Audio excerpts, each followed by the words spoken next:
ओम नमो भगवते वासुदेवाय। ओम नमः शिवाय। ओम परब्रह्म परमेश्वर। कर्म तथा ज्ञान का अंतर, परमात्म तत्व का निरूपण तथा अध्यात्म ज्ञान और उसके साधनों का वर्णन। मुनि बोले, महर्षि, यदि वेद की ऐसी आज्ञा है कि कर्म करो तथा यह भी आदेश है कि कर्म का त्याग करो, तो यह बतलाइए कि मनुष्य ज्ञान के द्वारा कर्म त्याग देने पर किस गति को प्राप्त होते हैं तथा कर्म करने से उन्हें किस फल की प्राप्ति होती है। इस बात को हम सुनना चाहते हैं, क्योंकि उक्त दोनों आज्ञाएं परस्पर विरुद्ध प्रतीत होती हैं। व्यास जी ने कहा, ब्राह्मणों, ज्ञान से मनुष्य जिस गति को पाते हैं और कर्म से उन्हें जैसी गति मिलती है उसका वर्णन करता हूँ, सुनो। तुम्हारे इस प्रश्न का उत्तर गहन है। शास्त्र में दो मार्गों का वर्णन है। एक का नाम प्रवृत्ति धर्म है और दूसरे को निवृत्ति धर्म कहा गया है। प्रवृत्ति मार्ग को कर्म और निवृत्ति मार्ग को ज्ञान भी कहते हैं। कर्म अविद्या से मनुष्य बंधन में पड़ता है और ज्ञान से मुक्त हो जाता है। इसलिए पारदर्शी यति कर्म नहीं करते। कर्म से मरने के बाद जन्म लेना पड़ता है। 16 तत्वों से बने हुए शरीर की प्राप्ति होती है, किंतु ज्ञान से नित्य अव्यक्त एवं अविनाशी परमात्मा प्राप्त होते हैं। कुछ मंद बुद्धि मानव कर्म की प्रशंसा करते हैं, अतः वे भोग आसक्त होकर बारंबार देह के बंधन में पड़ते हैं। परंतु जो धर्म के तत्व को भली भांति समझते हैं तथा जिन्हें उत्तम बुद्धि प्राप्त है, वे कर्म की उसी तरह प्रशंसा नहीं करते जैसे नदी का पानी पीने वाला मनुष्य कुएं का आदर नहीं करता। कर्म के फल मिलते हैं, सुख और दुख, जन्म और मृत्यु, किंतु ज्ञान से उस पद की प्राप्ति होती है जहाँ जाकर मनुष्य सदा के लिए शोक से मुक्त हो जाता है।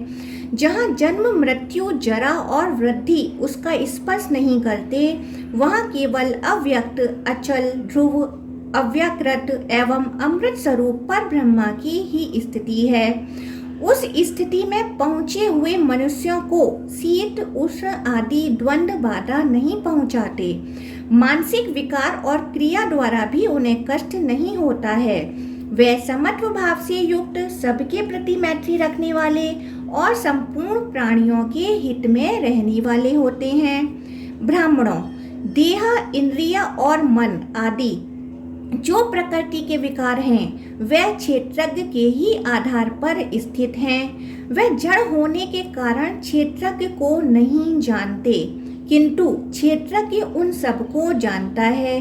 जैसे चतुर सारथी अपने वश में किए बलवान एवं उत्तम घोड़ों से अच्छी तरह काम लेता है, उसी प्रकार क्षेत्रज्ञ भी अपने अधीन किए हुए मन और इंद्रियों द्वारा संपूर्ण कार्य सिद्ध करता है।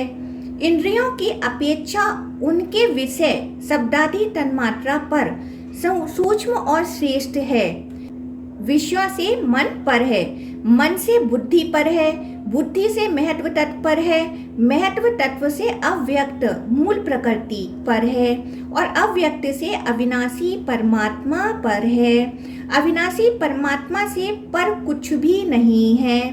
वही परता की सीमा है तथा वही परम गति है। इस प्रकार संपूर्ण प्राणियों के भीतर छिपा हुआ यह परमात्मा सबके जानने में नहीं आता। उसे तो सूक्ष्मदर्शी ज्ञानी महात्मा ही अपनी सूक्ष्म एवं श्रेष्ठ बुद्धि से देखते हैं। मन सहित इंद्रियों को तथा इंद्रियों के साथ उनके विषयों को भी बुद्धि के द्वारा अंतरात्मा में लीन करके नाना प्रकार के दृश्यों का चिंतन न करें। ध्यान के द्वारा मन को विषयों की ओर से हटाकर विवेक के द्वारा उसे स्थिर करें और शांत भाव से स्थित हो जाएं। ऐसा करने से साधक परम पद को प्राप्त होता है।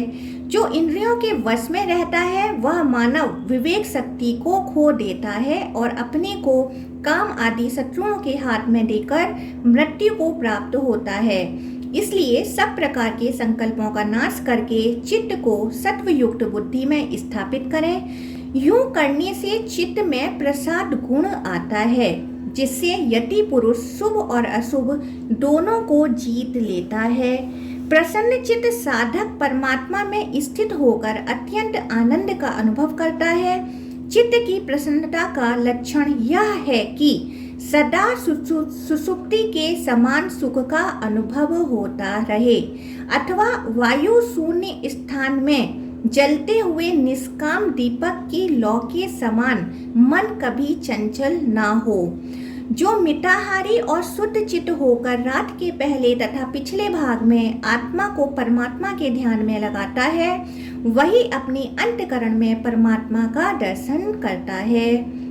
यह उपदेश संपूर्ण वेदों का रहस्य है। यह परमात्मा का बोध कराने वाला शास्त्र है। धर्म और सत्य के संपूर्ण उपाख्यानों में जो सार वस्तु है उसका 10,000 वर्षों तक मंथन करके यह अमृतमय उपदेश निकाला गया है। जैसे दही से मक्खन निकलता और काष्ठ से अग्नि प्रकट होती है, उसी प्रकार मोक्ष के लिए विद्वानों का ज्ञान यहाँ प्रकट किया गया है। इस शास्त्र का उपदेश स्नातकों को देना चाहिए। जिसका मन शांत नहीं है, इंद्रियां वश में नहीं है तथा जो तपस्वी नहीं है, उसे इस ज्ञान का उपदेश नहीं करना चाहिए। जो वेद का ज्ञाता नहीं है, जिसके मन में गुरु के प्रति भक्ति नहीं है, जो दोष देखने वाला, कुटिल, आज्ञा का पालन न करने वाला, व्यर्थ तर्क वितर्क से दूषित और चुगलखोर है, उसे भी इसका उपदेश नहीं देना चाहिए। जो प्रशंसनीय, शांत, तपस्वी तथा सेवापरायण शिष्य अथवा पुत्र हो, उसी को इस गुण धर्म का उपदेश देना उचित है, दूसरे किसी को नहीं। यदि कोई रत्नों से भरी हुई संपूर्ण पृथ्वी देने लगे तो भी तत्ववेता पुरुष उसकी अपेक्षा इस ज्ञान को ही श्रेष्ठ माने। अतः मैं तुम्हें अत्यंत गुण अर्थ वाले आध्यात्म ज्ञान का उपदेश देता हूँ, जो मानवीय ज्ञान से बाहर है, जिसे महर्षियों ने ही जाना है तथा जिसका संपूर्ण उपनिषदों में वर्णन किया गया है। मुनिवरों, तुम लोग जो बात पूछते थे और तुम्हारे हृदय में जिसके विषय में संदेह था, वह सब तुमने सुन लिया। मेरे मन में जैसा निश्चय था वह सब बता दिया। अब और क्या सुनाऊं? मुनियों ने कहा, ऋषि श्रेष्ठ, अब पुनः आध्यात्म ज्ञान का विस्तार पूर्वक वर्णन कीजिए। आध्यात्म क्या है और उसे हम किस प्रकार जानें? व्यास जी बोले, ब्राह्मणों, आध्यात्म का जो स्वरूप है उसे बताता हूँ, तुम उसकी व्याख्या ध्यान देकर सुनो। पृथ्वी, जल, तेज, वायु और आकाश, ये पंच महाभूत संपूर्ण प्राणियों के शरीर में स्थित है। शब्द, श्रवण इंद्रियां और शरीर के संपूर्ण छिद्र आकाश से प्रकट हुए हैं। प्राण, चेष्टा और स्पर्श की उत्पत्ति वायु से हुई है। रूप, नेत्र और जठरानल, ये 3 अग्नि के कार्य हैं। रस, रसना और चिकनाहट, ये जल के गुण हैं। गंध, नासिका और देह, ये पृथ्वी के कार्य हैं। यह 5 भौतिक विकार बताया गया। स्पर्श वायु का, रस जल का, रूप तेज का, शब्द आकाश का और गंध भूमि का गुण है। मन, बुद्धि और स्वभाव, ये स्वयोनिज गुण हैं। ये गुणों की सीमा को लांघ जाते हैं, अतः उनसे श्रेष्ठ माने गए हैं। जैसे कछुआ अपने अंगों को फैलाकर फिर सिकोड़ लेता है, उसी प्रकार बुद्धि के द्वारा श्रेष्ठ पुरुष संपूर्ण इंद्रियों को विषयों की ओर से समेट लेता है। मनुष्य के शरीर में 5 इंद्रियां हैं। छठा तत्व मन है, 7वां तत्व बुद्धि है और क्षेत्रज्ञ को 8वां समझो। आंख देखने के लिए ही है, मन संदेह करता है, बुद्धि निश्चय करने के लिए है और क्षेत्रज्ञ को साक्षी कहा जाता है। सत्व, रज और तम, ये तीनों गुण अपनी कारणभूत प्रकृति से प्रकट हैं। ये संपूर्ण प्राणियों में समान भाव से स्थित हैं। उनके कार्यों द्वारा उनकी पहचान करनी चाहिए। जब अंतःकरण कुछ प्रीति युक्त सा जान पड़े, अत्यंत शांति का सा अनुभव हो, तब उसे सत्व गुण जानना चाहिए।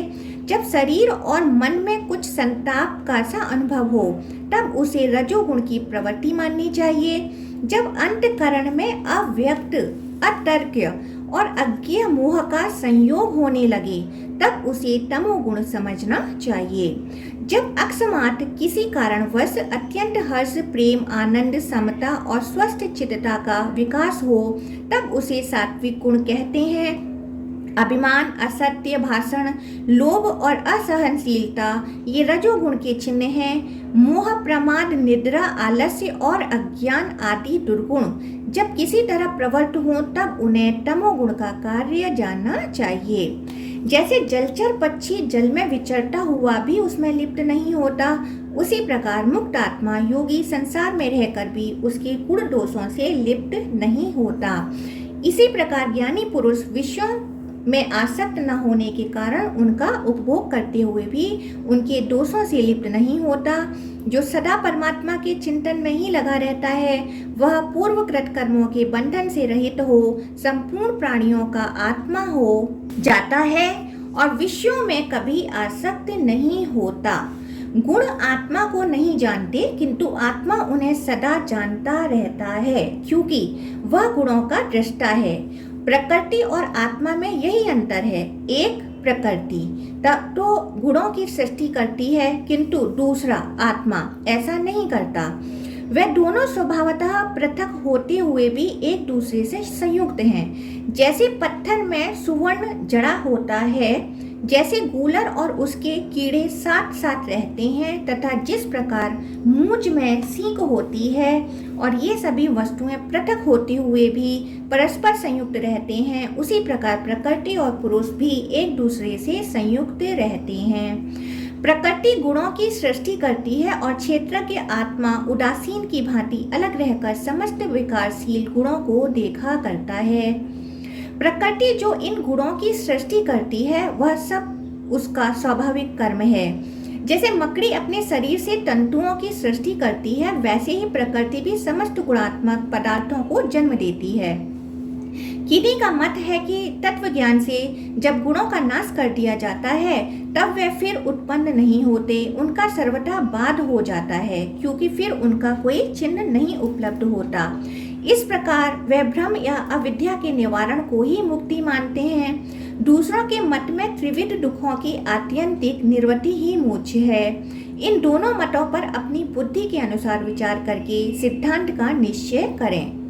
आत्मा आदि और अंत से रहित है, उसे जानकर मनुष्य हर्ष और क्रोध को त्याग दें और मातर्स रहित होकर विचरण करें। जैसे तैरने की कला न जानने वाले मनुष्य यदि भरी हुई नदी में कूद पड़ते हैं तो वह डूब जाते हैं, किंतु जो तैरना जानते हैं वे कष्ट में नहीं पड़ते, वे तो जल में भी स्थल की ही भांति विचरते हैं। उसी प्रकार ज्ञान स्वरूप आत्मा को प्राप्त हुआ तत्ववेता पुरुष संसार सागर से पार हो जाता है। जो संपूर्ण प्राणियों के आवागमन को जानकर सबके प्रति संभाव रखते हुए बर्ताव करता है वह उत्तम शांति को प्राप्त होता है। ब्राह्मण में इस ज्ञान को प्राप्त करने की सहज शक्ति होती है।